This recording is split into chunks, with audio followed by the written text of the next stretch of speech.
Ndashimira abatwandikiye bose batubwira ko ikiganiro cy'ubushize cyabanogeye. Nkaba nashimira kandi n'abandi batwohereje komanteri batubwira aho twagenda dukosora. Uyu mwanya tugiye mu gice cya kabiri aho tuvuga amateka ku bami b'Abahutu. Mu Nganji Karinga, Padiri Alexis Kagame yagerageje guhisha amwe mu mateka aho yemeza ko Abanyiginya n'Abega aribo batuye u Rwanda bwa mbere. Abahutu bari Abahinza, Kagame abita Abatutsi bagufi.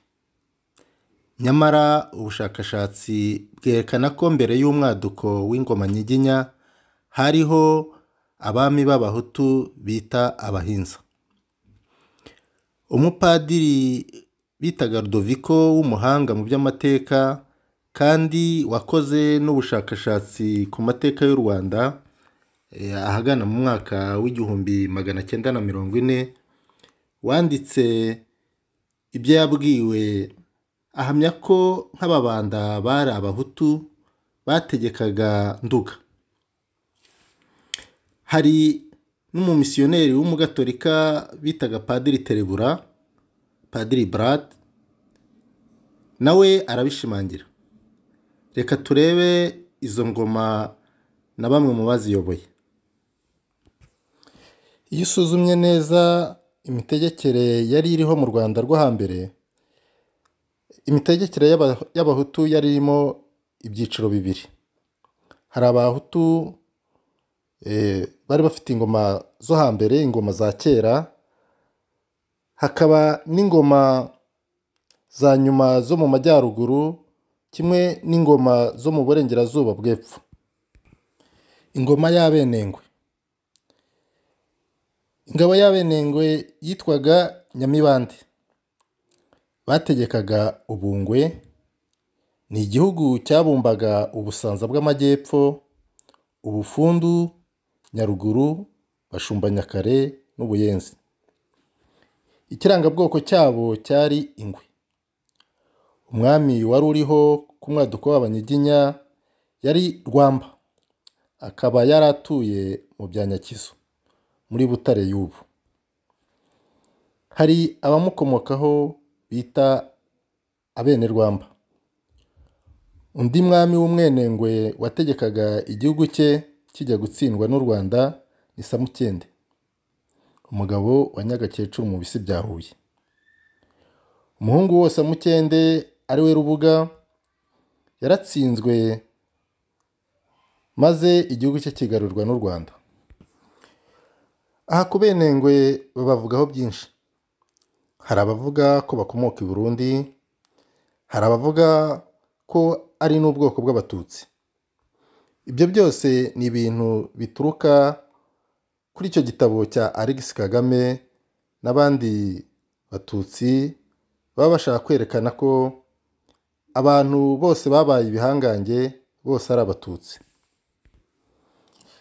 Hakaza Abasinga. Ingoma y'Abasinga yitwaga Mpatsibihugu. Bakunze kuvuga ko akarere bari barimo kari kagari cyane. Twibuke ko Abasinga bari ugutatu. Hari ab'ibanze aribo Basinga b'Abasangwabutaka, hakaba n'abandi baje nyuma b'Abanyiginya aribo Abanukamishyo n'Abagahe. Abo Basinga b'Abasangwabutaka banabita Ababyarabami, kuko abami ba mbere 7 b'u Rwanda bikurikiranyije bavuka ku Basingakazi. Umwe mu bami babo w'igihangange wabayeho yitwaga Rurenge. Ibyo byatumye bamwe banabita Abarenge. Ni ukuvuga ariko inzu ivamo abami babo nk'uko tuvuga Abahindiro. Igihe cy'umwaduko w'Abanyiginya, umwami w'Umusinga yari Jeni rya Rurenge. Mu by'ukuri bamuvugaho byinshi bisa n'imigani, cyakora ngo yari atuye ku rwerere rw'i Bugoyi. Mbese yari akubye ubutaka bungana na Perefegitura ya Gisenyi iya Kibuye, Bunyambiriri, muri Gikongoro. Abasinga b'icyo gihe bari basakaye no mu zindi ntara zo muri Cyangugu y'ubu, Biru, Cyesha, Mpara, Busozo, Bukunzi, Jomba, Gisari, Bwito, Gishari, Byahi na Kamuronsi. Abasinga babarizwaga no mu Burwi. Uburwi bugizwe na Mvejuru, Buhanga na Ndara muri Butare y'ubu. Nta gitangaje rero kuba abitwa Abasinga kuri iki gihe aribo benshi mu moko y'u Rwanda mu ijanisha. Aha kandi twabibutsa ko umuhinza bitaga Nyaruzi rwa Haramanga wari utuye mu Mukindo wa Makwaza akaza kwicwa na Ruganzu Ndori, nawe yari uwo mu bwoko bw'Abarenge. Ntabwo rero yari umunyiginya nk'uko bakunze kubivuga mu rwego rwo gupfobya abantu. Hakaza Abazigaba. Ingoma yabo yitwaga Sera. Umwami wabo ku mwaduko w'Abanyiginya yari Kabeja ka Mbuto, akaba umwami wo mu Mubari. Bavuga ko Abazigaba baje baturutse muri Tanzania hafi y'ikiyaga cya Victoria. Twibuke ko mu burengerazuba bwa Tanzania hari Abazigaba batari bake cyane mu bya Karagwe. Hakaza Abagesera. Abagesera ingoma yabo yari Rukurura. Igihugu bategekaga ni Gisaka, kikaba cyarabumbaga Gihunya, Mirenge na Migongo. Ikindi kandi twavuga ku mateka y'Igisaka, mu gihe u Rwanda rwayoborwaga n'umwami Ruganzu wa mbere Bwimba, rwashatse gutera igihugu cy'Igisaka. Ruganzu yakoresheje amayeri yose kugira ngo azabone ukuntu Igisaka acyomeka ku Rwanda rwa Gasabo. Gisaka icyo gihe yari ikomeye kurusha u Rwanda. Umwami w'Igisaka yari Kimenyi Musaya, warongoye Robwa, mushiki wa Ruganzu wa mbere Bwimba. Ruganzu yaje kwicwa n'ingabo za Kimenyi zimutsinda Igisaka. Bimaze kuba, bavuga ko ngo Robwa yaba yarisekuye ku nkota kugira ngo umwana atwite atazavamo umwami uzayobora Igisaka. Nuko babivuga mu mateka y'u Rwanda. Umwami Ruganzu na mushiki we Robwa bababarira mu batabazi batabariye ingoma Nyiginya. Hakaza Abacyaba. Abacyaba ingoma yabo yari Rugara. Igihugu bategekaga cyitwaga Bugara, kikabumba amahugu akikije ibiyaga bya Burera na Ruhondo, kigashora kuri Mukungwa na Base. Hari n'akarere kagiye mu gace ka Uganda. Umwami wamamaye wabo ni Nzira ya Muramira, umwami w'Ubugara wahiriswe ku mayeri na Ruganzu Ndori. Ntibyoroshye rero kumenya ukuri ku itsindwa ry'icyo gihugu. Abacyaba babarirwa kandi no mu moko ya kera cyane mu Bugesera nk'Abasinga, Abazigaba n'abandi. Hakaza Abungura. Ingoma yabo y'ingabe yitwaga Kamuhagama. Ntawuzi igihugu batwaraga uko cyitwaga, ariko cyabumbaga uturere twa Bumbogo, Buriza, Busigi, Bwanacyambwe. Birashoboka ko Abungura bategekaga n'igice cy'Ubuganza ndetse n'Urukaryi, rutarigarurirwa n'Abahondogo bo mu Bugesera.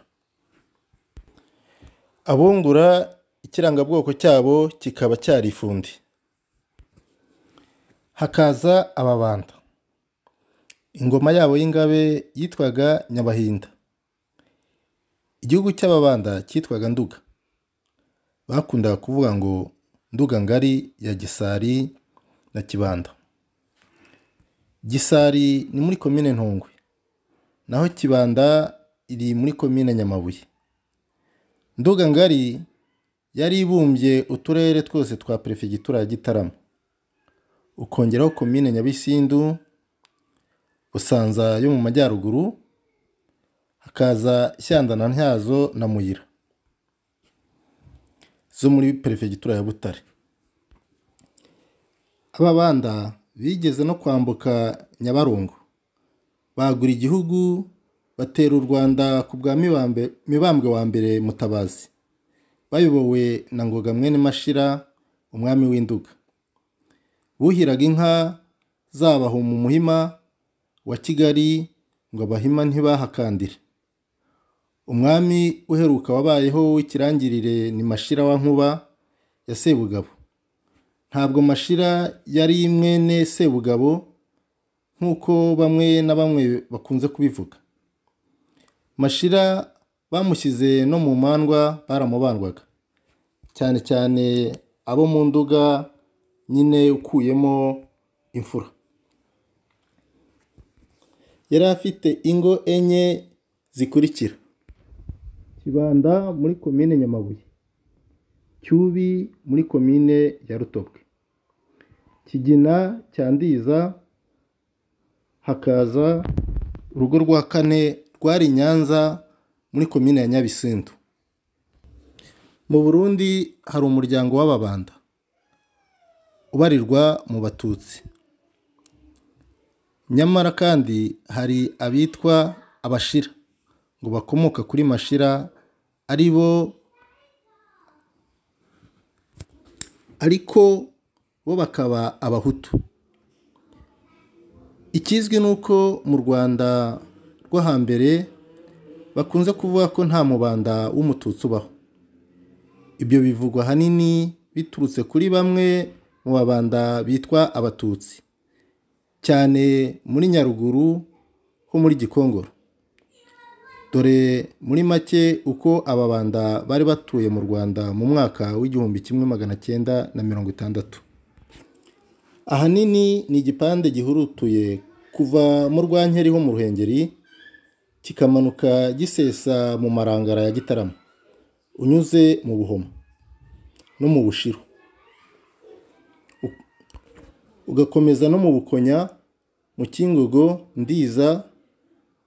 Muri icyo gipande hari ikigereranyo cya 31% cy'Ababanda ku bahatuye bose. Twongeraho ko Amarangara yo muri Gitarama yategekwaga n'umwami w'Umubanda witwaga Nkoma ya Nkondogoro.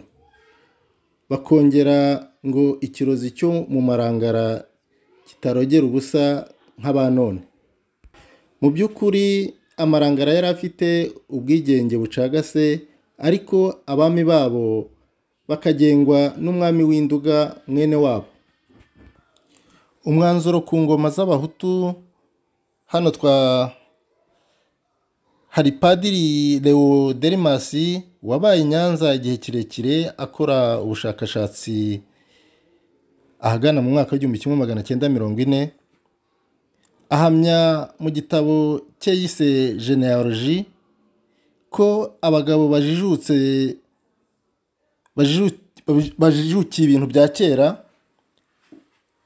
Abo yabashije kubaza bemeza nta shiti ko ku mwaduko w'ingoma Nyiginya n'Abega bombi bitwaga Ibimanuka. Nta Batutsi bandi bari batuye mu Rwanda, igihugu cyose cyari gituwe n'Abahutu gusa, uretse ko ashobora no kuba yaribagiwe Abatwa nk'uko bikunze kumera. Ikindi ni uko abami b'Abahutu bari bafite ibirangabwami nk'imbuto iz'ingenzi z'umuhango kandi z'ingirakamaro icyo gihe zarenye, arizo uburo, amasaka, isogi n'inzuzi. Izo nizo mbuto nkuru z'i Rwanda. Hakaza urusengo, ifirimbi y'ibumba, ingoma y'ingabe amazina amwe yazo twayabonye. Hakaza inyundo yari ifite umwanya ukomeye kubera ubucuzi. Kandi rero kuva kera kugeza ubu umwuga w'ubucuzi ni uw'abahutu. Gihanga babyitirira bamwita umututsi, ntiyaba yarananiwe kwigisha iyo tekinike abatutsi ngo maze arenge ayishurire abahutu.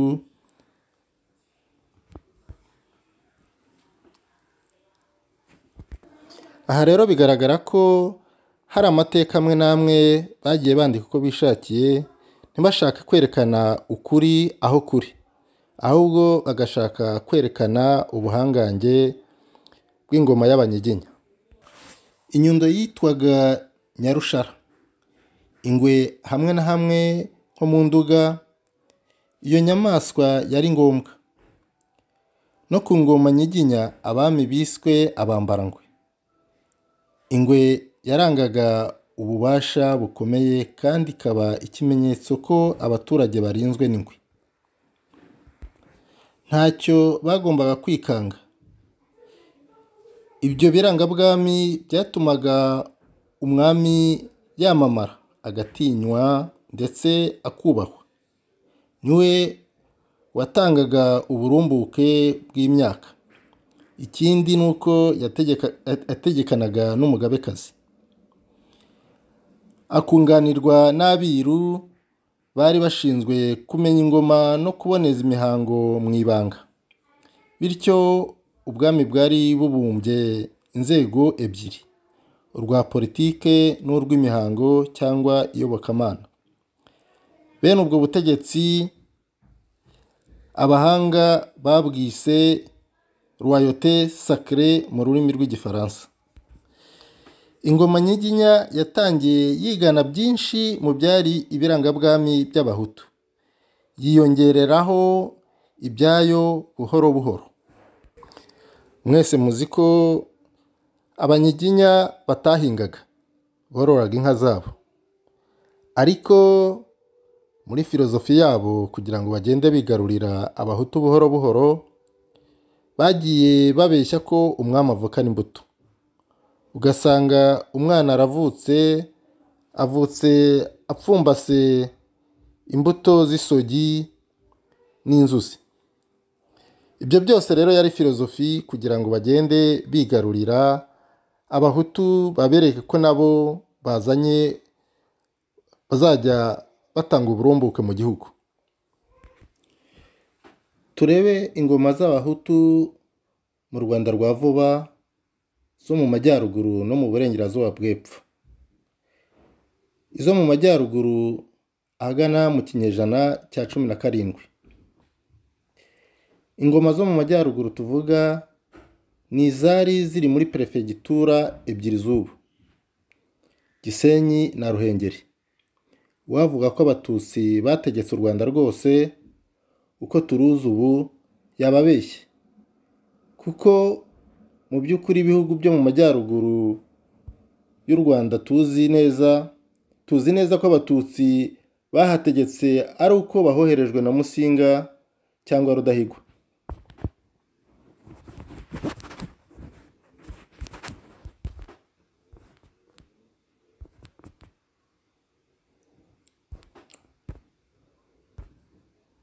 Kandi nubwo abo batutsi bahayoboraga, bajyagayo baherekejwe n'Ababiligi. Ubundi ibyo bihugu byategekwaga n'abami babyo bageze aho bitwa abahinza. Ni byiza gusuzuma izo ngoma izo arizo, imirimo y'abami bazo, ukuntu abatware ba mbere b'abatutsi bagiye gutegeka boherejwe n'abazungu mu gihe cy'ubukolonize. Ni ngombwa kwibuka ibintu bibiri. Icya mbere ni uko izo ngoma zahanzwe n'abahutu nyuma y'uko ingoma Nyiginya yigarurira Nduga. Ikindi ni uko izo ngoma ziri mu turere tugengwa ku byerekeye ubutaka n'umuco w'ubukonde, mu gihe ahandi nko mu burasirazuba no mu majyepfo y'u Rwanda ubutegetsi bwari bushingiye ku gikingi, ni ukuvuga kijyana n'inka, Ibyo bihugu ni ibi: Bushiru, Kingogo, Bugamba, Kiganda, Bwanamukare, Bukonya, Buhoma, Kibari, Rwankeri y'Abarindi na Rwankeri y'Abaguyane na Ruhengeri. Ubushiru ni ahari perefegitura ya Gisenyi. Ubushiru bwategekwaga n'abami b'Abagesera. Ingoma y'ingabe yabo ikitwa Nkundabashiru. Aho bari batuye ubu habarirwa muri komine Karago. Ubundi bemeza ko bakomokaga ku Bagesera, Abagesera b'Abazirankende. Abo Bagesera rero bakaba bari mu gihugu cya Gisaka.